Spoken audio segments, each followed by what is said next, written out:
बाबा बागेश्वर पंडित धीरेन्द्र शास्त्री भेदभाव दूर करने के मकसद से हिंदू एकता पदयात्रा कर रहे हैं। मध्य प्रदेश में चल रहे इस महाअभियान की चर्चा चारों तरफ है। मध्य प्रदेश के छतरपुर से शुरू हुई विशाल पदयात्रा ने पहला पड़ाव अपना पार कर लिया। आज उसका दूसरा दिन है, यानी आज से यात्रा अपने दूसरे पड़ाव की तरफ निकल पड़ी। जहां जहां से बाबा का काफिला गुजर रहा है, वहां वो भक्तों से मिल रहे हैं धीरेन्द्र शास्त्री। खास बात यह है कि इस यात्रा में कांग्रेस नेता दिग्विजय सिंह के बेटे जयवर्धन सिंह भी शामिल हैं। उन्होंने यात्रा का जमकर समर्थन किया। एक रिपोर्ट बनाई है, उस पर देखिए।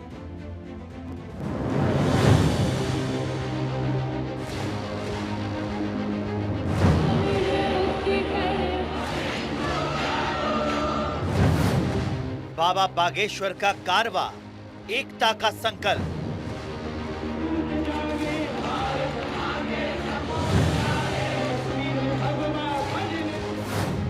बाबा का सनातन मार्ग कौन कौन सा?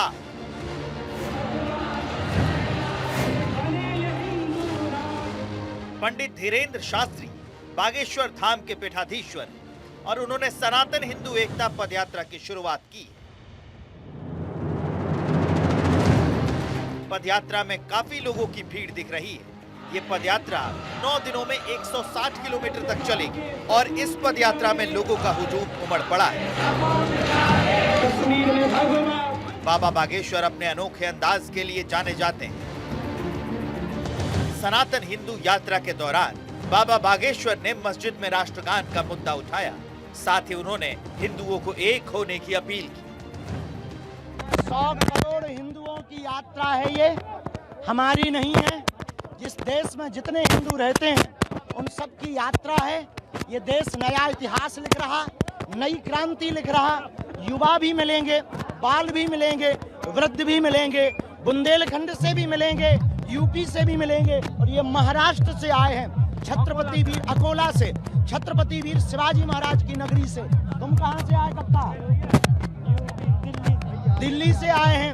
इस देश में एक नया इतिहास लिखा जा रहा, ये हिंदुओं के द्वारा लिखा जा रहा। जो कहते थे हिंदू बटे हैं, वो देख लें, हिंदू एकजुट हो रहे हैं, हिंदू एकता के साथ बाहर आ रहे हैं। हिंदू एकता यात्रा में भारतीय जनता पार्टी के कई बड़े नेता शामिल हो रहे हैं। इस बीच कांग्रेस विधायक और मध्य प्रदेश के पूर्व मुख्यमंत्री दिग्विजय सिंह के बेटे जयवर्धन सिंह भी इस यात्रा में शामिल हुए हैं।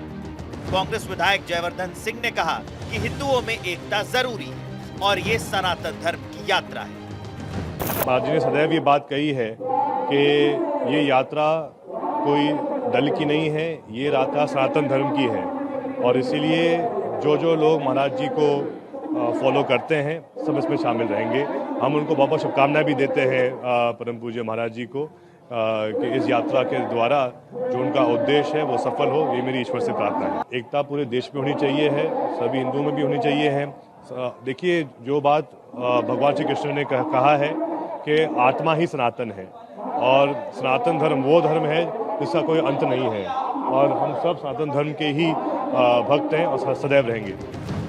ऐसे में यही लग रहा है कि दिग्विजय सिंह के बेटे भी मान रहे हैं कि एक हैं तो सेफ है, क्योंकि उन्होंने भी हिंदुओं में एकता की बात कही है। बागेश्वर बाबा की पदयात्रा में शामिल होने के लिए देश के अलग अलग हिस्सों से लाखों की संख्या में हिंदू श्रद्धालु पहुंच गए हैं।